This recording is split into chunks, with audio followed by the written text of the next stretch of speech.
Hello, welcome to Libra Philippines. Slow reading po ito for Libra. Sun, Moon, Rising, Venus, Jupiter, Libra. Pagpasensyahan mo na yung boses ko guys, medyo hindi pa ako okay.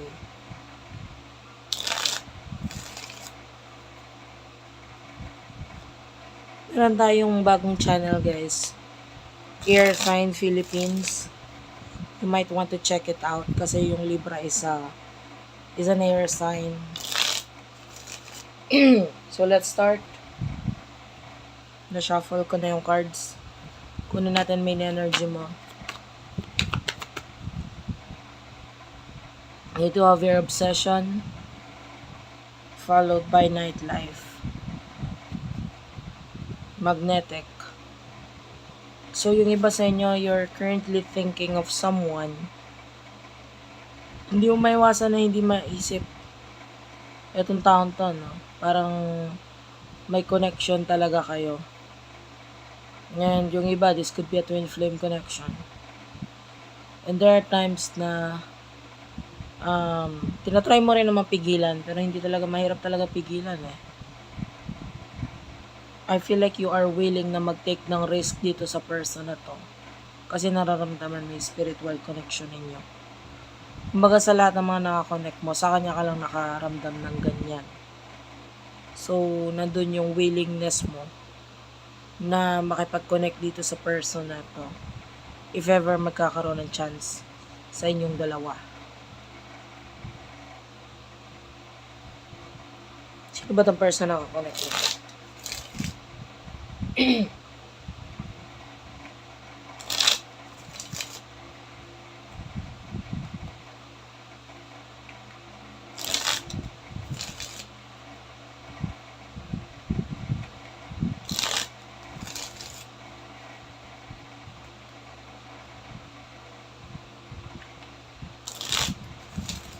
Person na nakakonect mo.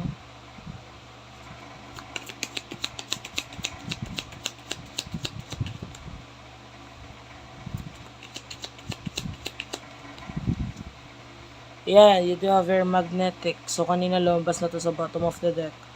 Lumabas ulit siya. So, nakakita tayo ng magnetic connection sa inyong dalawa. You do have very trigger. Isa pa ito kung bakit mahirap makalimutan tong taon to. Kasi may mga nagpapa-trigger sa connection ninyong dalawa. Like, pwedeng all of a sudden, di ba? Nananahimik ka lang, biglang makikita mo na naman yung pangalan niya. Something na alaala na may kinalaman sa kanya. And you do have very entrapment. Yung person na to could be trapped into something, like maybe another relationship, maybe may children na involved dito. Hindi siya makalas intervention. Because there are others that are involved dito sa connection ninyo, may involvement ng iba.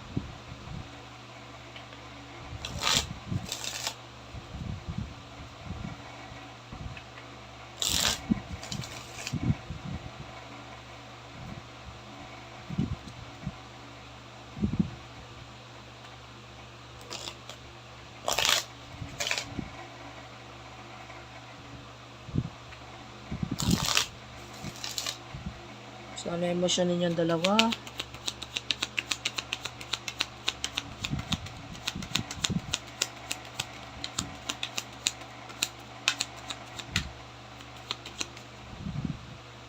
So, you do have your come together and twin flame. Yeah, you could really be dealing with your twin flame.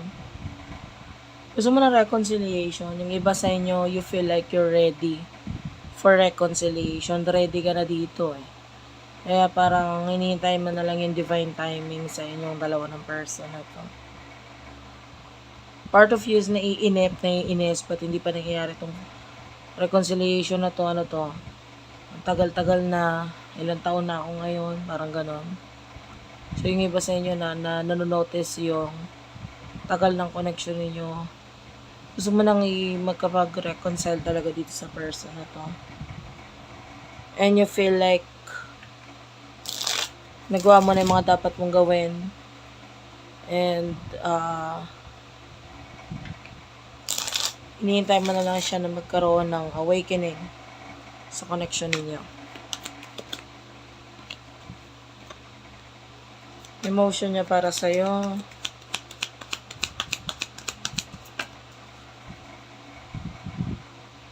Soulmate and settlement is here. So, yung person na ito, nararamdaman niya rin yung similarities, yung soulmate connection sa inyo. And may mga natutunan siya dito sa connection na ito. Kumbaga, hindi siya baliwala lang. Medyo iniisip niya rin kasi yung future. And yung person that is currently dealing with his or her karma.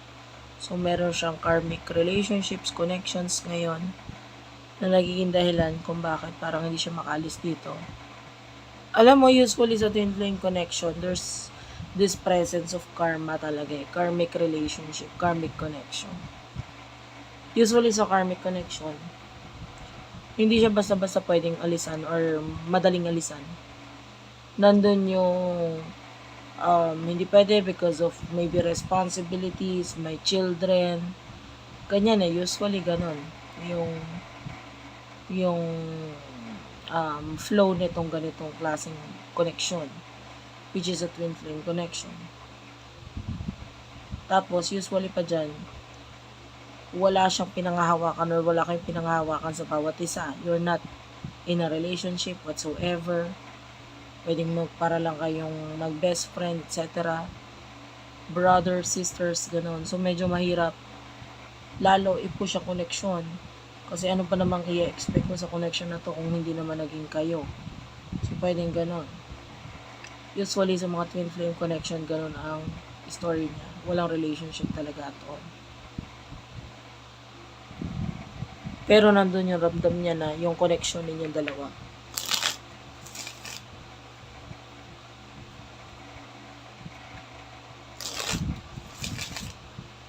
So, what will happen in the near future for the both of you?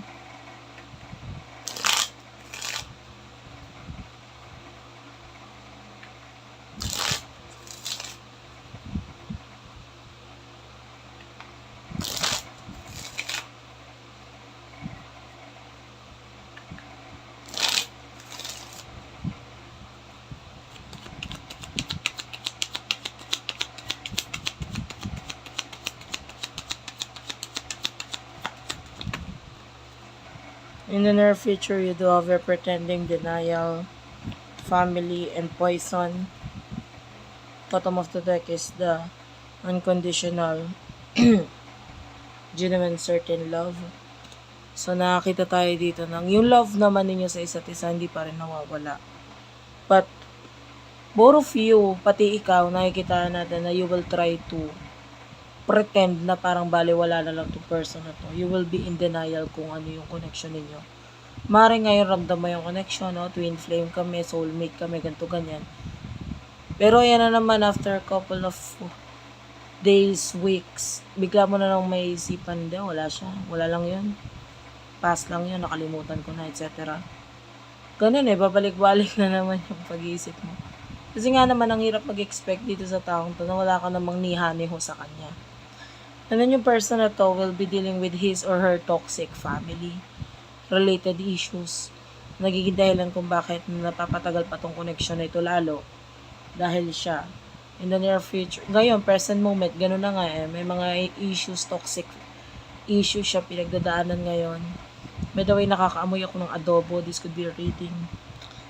So, ayun, may mga unhealthy behavior pagdating doon sa kanyang family na nagiging dahilan kaya na-frustrate siya naiinis siya. Wala naman siya magawa doon. Okay? So, that's it for now. Thank you for watching, guys. I love you all and bye-bye.